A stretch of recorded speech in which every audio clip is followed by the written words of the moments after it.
Antes de mais, é explicar a diferença entre o que é uma Bienal Internacional de Poesia e um festival. Um festival é uma mostra de autores, de poetas, de obras. Nós não queremos isso. Nós queremos um espaço que seja um espaço de exploração e de apresentação dos vários caminhos em que a poesia está a trilhar. Não nos interessa ter um volume gigantesco de autores, interessa-nos muito mais mostrar como é que a poesia se está a reinventar, encontrou outros mecanismos de se apresentar que têm outra plasticidade, têm outro corpo. E quem é que anda a fazer investigação nessa área? E a Bienal vai ser muito isso, vai ser pegar uma investigadora dos Estados Unidos, trazê-la a Oeiras e trazer algum do trabalho de investigação que ela fez na junção da poesia com as novas tecnologias. E o que é que sai daí? Já é a poesia fora do livro, do papel. O que é essa poesia com realidade aumentada, com programas, com inteligência artificial? É possível a inteligência artificial produzir poesia? E será que o que ela produz é poesia? Isso interessa-nos, ou trazer o criador do conceito de videopoesia.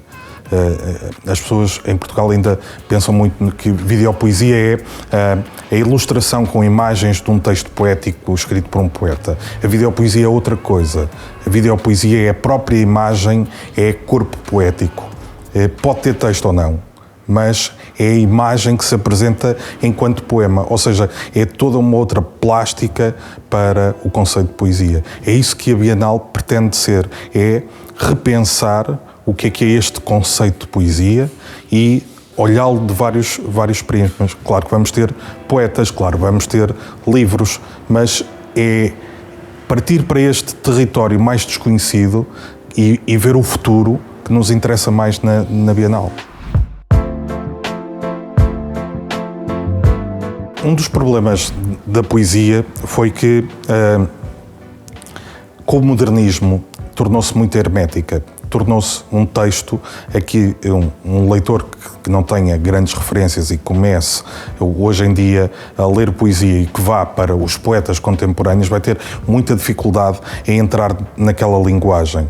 Aquilo que nós pretendemos com a Bienal é, como se fez no teatro, a quebra da quarta parede, ou seja, quebrar com uma parede que existe hoje entre muitos leitores potenciais de poesia e a poesia. E então vamos mostrar que a poesia pode ser várias coisas, pode ter várias leituras, pode ser aquele texto, mas pode ser muita outra coisa. Há movimentos muito interessantes hoje, na América Latina, muito no Brasil, de uma poesia de índole mais urbana, mais da poesia falada, da spoken word, dessa uma ligação muito próxima a uma musicalidade primitiva da poesia. A poesia nasceu para ser cantada, era cantada. Não era um texto, era um canto. E, portanto, hoje sentimos que em determinadas comunidades está-se a fazer esse regresso à origem inicial da poesia. A poesia que é dita, que é cantada, que é uma forma de passar histórias e uma forma muito eficaz de contar histórias. Não é à toa que este ano nós já vimos poesia tanto na tomada de posse do presidente dos Estados Unidos como no Super Bowl, a final do campeonato de futebol americano. Não pode haver nada mais solene, nem nada mais pop. E exatamente isso é ganhar leitores, ganhar gente para a poesia, mostrando que ela pode estar numa tomada de posse, como pode estar num espetáculo desportivo de massas, um dos maiores eventos desportivos no mundo.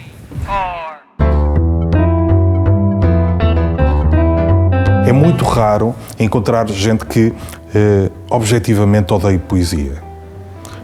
Primeiro porque fica mal dizer que não se gosta de poesia e depois porque não é algo que cria antipatia nas pessoas. Qual é que é o grande problema? É que a poesia exige um tempo, exige uma concentração, exige um tempo connosco próprios, com o que é que aquelas palavras reverberam dentro de nós. E nós temos um tempo, uma sociedade e um ritmo que tem muito menos condições para nós termos essa disponibilidade. Porque chegamos cansados a casa e já não temos a capacidade de concentração, não estamos muito preocupados, não nos conseguimos abstrair, não conseguimos entrar naquele universo, naquela linguagem, perceber aquelas referências, ter essa clareza de espírito. E porque hoje as pessoas procuram outros estímulos. Não é à toa que hoje tudo é uma experiência e vivemos num tempo de experiências. As pessoas querem sentir coisas e esta combustão interna que é a poesia provavelmente não é tão sexy para muitos leitores. É um experienciar, mas muito interior, muito cá dentro e é algo que exige tempo, muitas leituras, uma aprendizagem e cada vez menos as pessoas têm tempo para fazer investimentos a médio e longo prazo, querem resultados imediatos. E a poesia não é um texto de resultados imediatos. Tem um certo sentido de risco, mas não é assim um risco, nem é tão desajustado quanto isso. Se nós pensarmos só na poesia, stricto senso, e vamos falar, em Portugal há um projeto ambicioso que é um dia juntar todos os leitores de poesia para um jantar. E não é preciso um restaurante muito grande. E, portanto, estamos a falar de pouca gente. Leitores mesmo que sejam só leitores de poesia. Não leem mais nada, só leem poesia. São muito poucos. A poesia faz muito parte do nosso ADN cultural e, portanto, é uma aposta também, por esse lado, segura, porque estamos a falar de uma linguagem, de um género que é muito nosso e que é muito da língua portuguesa. Mas para Oeiras eu acho que tem um significado ainda mais interessante e pouco explorado. Há um ex-diretor da Microsoft que é diretor da organização do trabalho da Microsoft. Ele chama-se David Rasmus e ele escreveu um artigo muito interessante em que explica que aprendeu mais para o seu trabalho na área da inovação e da criatividade nas novas tecnologias, com cursos de escrita de poesia, do que em MBAs, cursos nas grandes universidades, tudo mais. Por vários fatores. Um deles é que, o que é poesia? É atenção ao detalhe.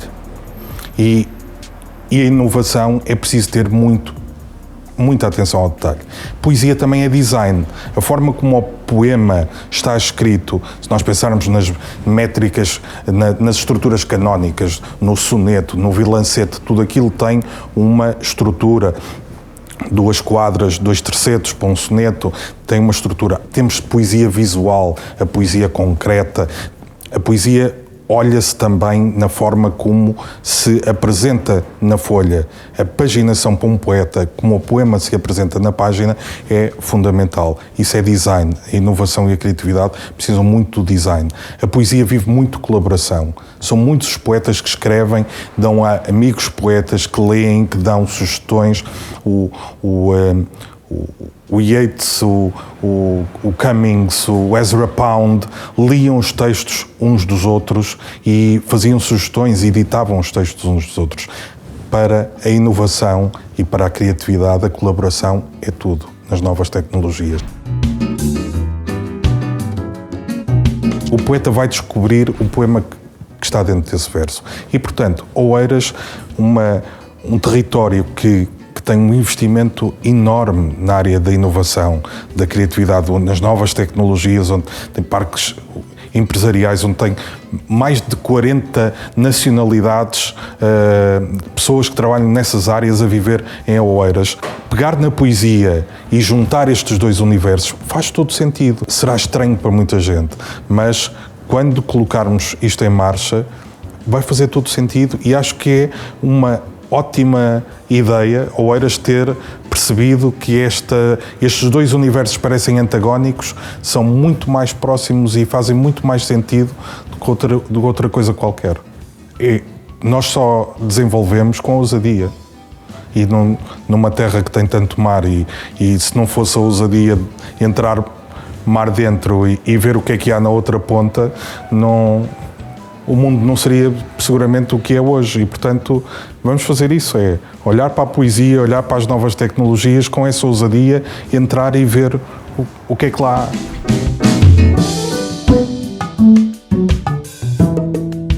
A cultura é uma visão mais antropológica, é tudo aquilo que nós acrescentamos ao mundo, tudo aquilo que nós fazemos é cultura.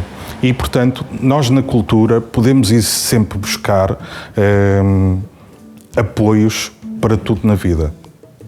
Dar um exemplo muito concreto. De repente, nós, durante a pandemia, estávamos chocadíssimos que apareceram uma série de negacionistas da pandemia. Isso é uma surpresa para quem não leu meia dúzia de coisas. O Boccaccio escreveu o Decameron, e o Decameron, o que é? Nós estamos a atravessar a peste negra na Europa e há um grupo de jovens, boas famílias, que vão para o campo para evitar a contaminação e vão passar aqueles tempos contando histórias e divertindo-se uns com os outros. E o Boccaccio começa por contar como é que se estava a viver a peste negra naquela altura. Então dizia que muitos aristocratas fecharam em casa, tinham tudo o que era preciso, não precisavam de sair à rua, evitavam sair à rua para não ser contaminados e tudo mais, e que faziam essa vida muito dentro de casa.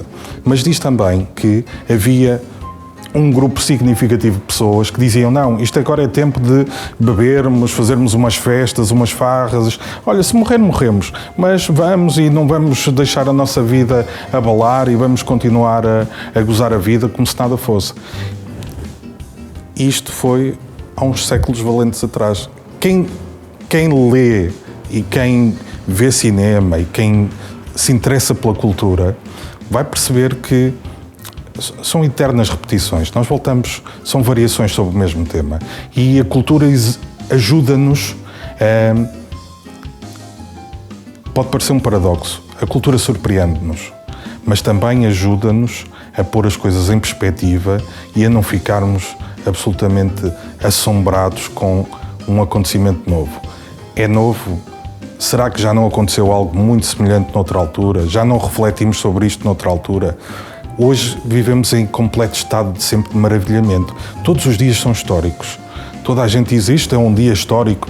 E, portanto, quando tudo é histórico, nada é histórico. Isto é um feito único. Não é assim tão único.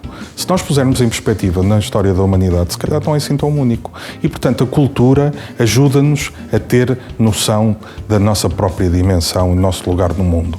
Isso é ótimo, porque assim, quando acontece qualquer coisa de novo, nós temos instrumentos para lidar com esse novo. E se calhar não é assim tão preocupante, se calhar não é assim tão extraordinário, não é tão original, não é tão inventivo, ou então é efetivamente uma ruptura e ajuda-nos a olhar para o mundo de maneira diferente. A cultura é isso, dá-nos alicerces, as bases, para que com uma mínima brisa ou uma rajada mais forte, nós não andemos a abanar por todos os lados. Esse é o grande segredo da cultura.